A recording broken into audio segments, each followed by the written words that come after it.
right, hi everyone, and thank you for participating in our first blind tasting Masi long weekend. And I was really glad to see everyone participate. It was exciting to see the comments. Everyone brought a little bit of energy and humor to it. I don't know, I enjoyed it, tasting through and reading your comments. Hopefully you enjoyed it too. So yeah, let's review the wines. We'll just do a quick tasting and then we'll reveal.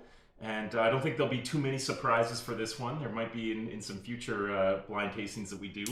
But yeah, this is just a good chance to kind of go through, taste some wines from Masi you maybe haven't tried before, learn a little bit about them, and yeah, just kind of soak in the experience a little bit. So we got wine number one, wine number two. I'll just open them.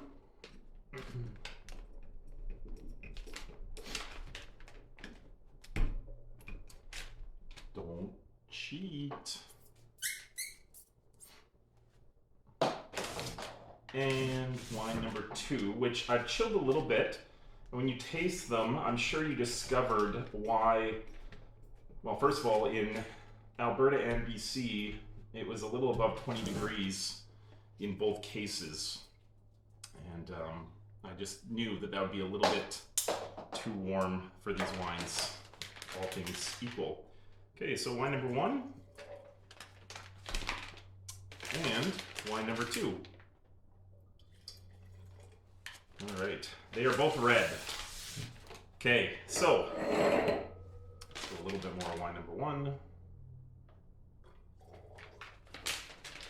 Okay, so the first thing you notice, wine number one definitely is kind of the more deep and dark. To be honest, it doesn't look like a Masi wine, if I'm being perfectly honest.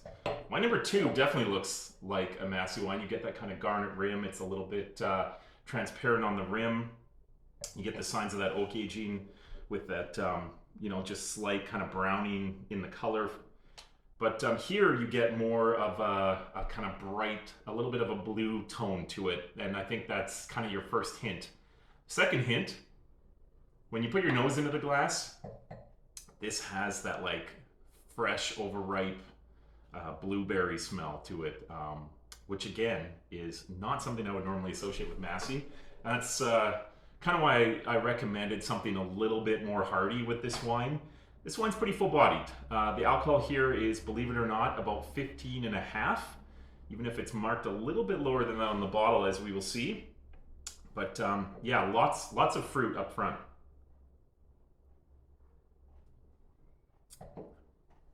So yeah, really packed with more of that fruit. It's very much on the front of your palate. It's bright. And, you know, the hint that Masi's involved here, I think, comes on the palate, where you get maybe a little bit more acidity than you'd expect in a wine that's this fruity and soft up front, and a little bit more structure, again, than I think you would expect for a wine that has some of these other characteristics that you see. So, yeah, I was definitely thinking something along the lines of, you know, something that was kind of rich, hearty, you know, whether that's slow cooked meats or, you know, strong cheeses. I think truthfully, this is fairly versatile. Probably something I would reach for at home with this would be, I mean, other than the usual kind of grilled meats, I mean, things like hamburgers are an easy pairing probably with something like this because it's so fruity. Truthfully, you could probably chill it cooler than 18 degrees and it would be quite enjoyable. But yeah, just a little bit cool, kind of that cellar temperature is perfect. So, what is wine number one? Well, let's taste wine number two, and then we'll go back and review.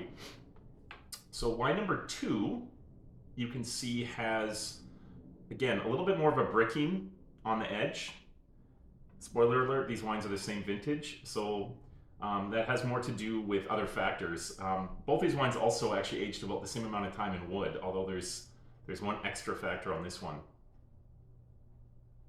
So you get much more developed. You get, you know, some of those like leafy, mulchy, earthy kind of aromas. It's a little bit more balsamic. You don't get that bright upfront fruit that wine number one has. It's just more savory. Again, something that's a bit unexpected for a Masi wine is it's very dark fruited. If you're familiar with Campofiorin and of course Bonacosta, really most of the Masi reds tend to have this bright red cherry fruit to them. And while that is here, You also get much more of a dark fruit flavor too. It tastes a little bit roasted. Some of that probably is due to the vintage. I think other vintages of this wine have been more bright and red fruited, but this is a vintage that had really hot, warm fruit. Got a little bit baked. Doesn't have as much structure as usual, and we saw that in some of Masi's other wines from this vintage as well, which is 2017. A year there was lots of frost early in the year, and then there was crazy heat waves. So you got very ripe fruit, but just without the structure supporting it.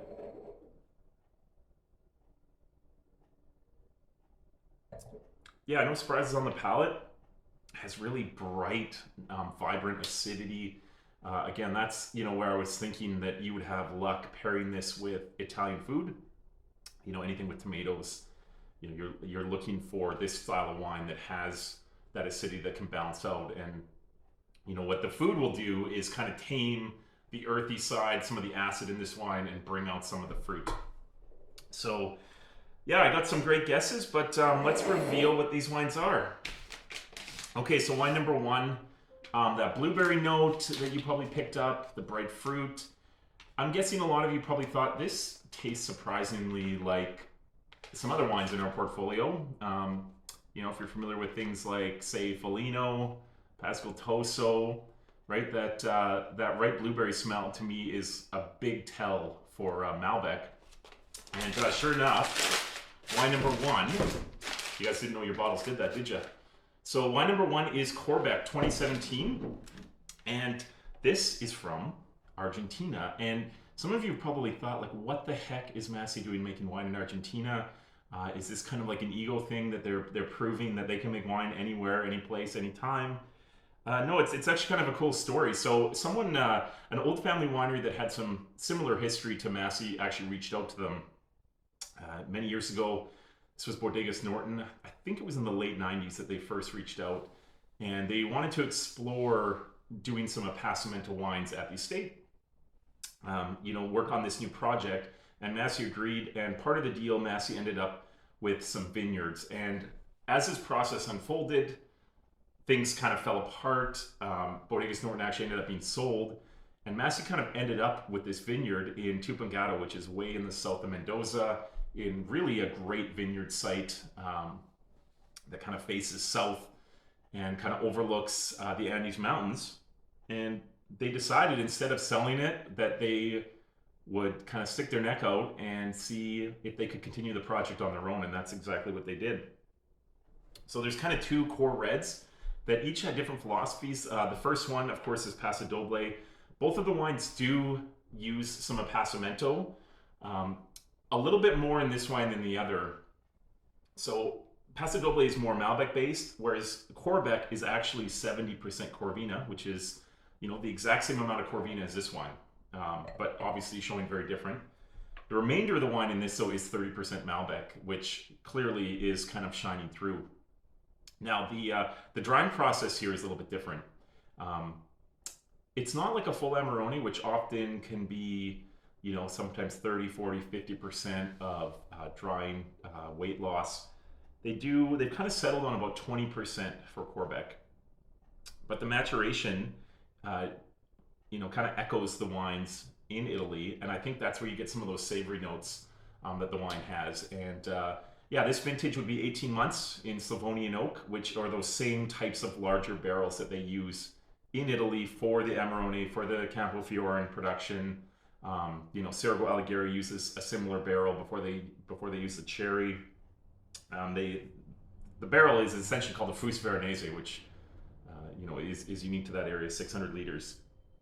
So if you tried this wine years ago and this does not taste familiar, I would count myself in that category.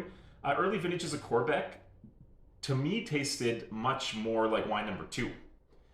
They tended to be a little bit rustic. You could taste that Slavonian oak. It really stuck out. Sometimes you got a really kind of earthy side to it, even a little bit of the Brettanomyces, which of course gives that kind of horsey, leathery kind of quality. All of those things were commonplace. But I think what's happened is Masi has, given time and the expertise that they have, they've really honed this wine in. They've settled down on the amount of Appassimento that the grapes get. They've, moved the wine a little bit more towards Malbec. But I think what's unique is they've created something here that tastes both like it's a Masi wine, but it also does taste Argentinian, and so kudos to them. Yeah, I actually think this wine probably will age really well too. But 2017 is a great vintage for Corbec too. So a lot of things kind of aligned here.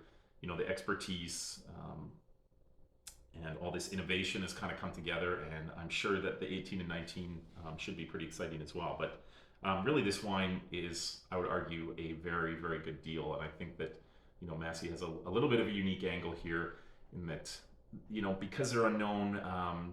It is a more economical place to make wine. There's a lot of value attached. Hope you like that. Okay, wine number 2 is. Just kidding. It has the same thing. Okay, Montepiazzo. Had lots of correct guesses on that. Some of you clearly can smell that cherry wood. So.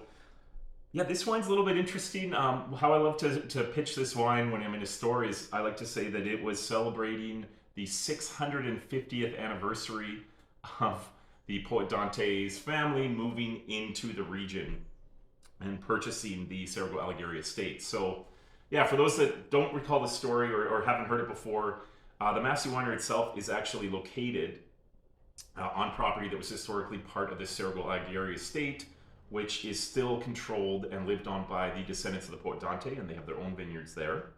And one of those vineyards is called Montepiazzo. So there's this great arrangement. Masi consults on the wines, but the wines of the estate, and you see them, they have these wonderful diamond-shaped labels. They are controlled and made completely separately, and you can taste the difference. There's a few elements that are a little bit different. So first of all, these vineyards are a little bit lower down in Valpolicella. You don't have quite the same elevation. They tend to be a little bit riper and a little bit bolder than things like Costa Serra. And I think in this vintage that really shows. This was quite a warm, baked vintage, and I think that has translated a little bit here. Sometimes cooler vintages are my favorite of Montepiazzo. Vintages like 2013, 2010, I thought were really great. Anyways, so this is an actual traditional style of Ripasso. So whereas Campofiorno has kind of evolved a little bit, this still uses the leftover must and it re-ferments from Vairo Marron, from the Amarone grapes. So the semi-dried grapes are actually re-fermented over Valpolicella that is from the Montepiazzo vineyard. So when you're at the estate, if hopefully we all either have stayed or get to stay at the Cerro Alighieri estate, and there's a vineyard right beside the estate called Vairo Amarone, very historic vineyard where the Amarone is made. And behind that on the hillside, there's these wonderful terraces, and that is Montepiazzo. And this wine is, again, 70% Corvina based. There's also 10% of Molinara, and there's a very unique clone of Molinara that grows in this vineyard. And the Molinara is key because the riper style that you get here, Molinara adds that wonderful acid to the wine and fragrant and just brings it into balance and gives it that element of freshness that it otherwise wouldn't have. So it really kind of suits the style to have that Molinara in the blend. But kind of the final piece of the puzzle here is that this wine is actually matured after it gets 18 months in these Fus Veronese, again, very similar to Corbec. There is a 4-month period at the end where it's aged in a cherry wood cask. And I recall Alessandro at the estate claiming that they pay 2,700 euros per barrel. And they only get 4 months out of them, and then they start to leak because the wood is too hard and it does not seal correctly. So yeah, not a very economical way to make wine, but of course all the reds at Cerro Alighieri are matured in these cherry wood casks, and the reason is that they are really leaning into the history of the family, being descended from Dante, and historically cherry wood was much more common than oak in the Veneto, and it would have been a common container to carry wine in. So you get that cherry wood has added an extra element here, and especially as these wines get mature, you get this wonderful cherry liqueur note that comes through. So yeah, this is a little bit more of a young, robust version, but hopefully you enjoyed it, and let's look forward to the next round of wines, perhaps Canada Day weekend. We'll see. All right, thanks guys.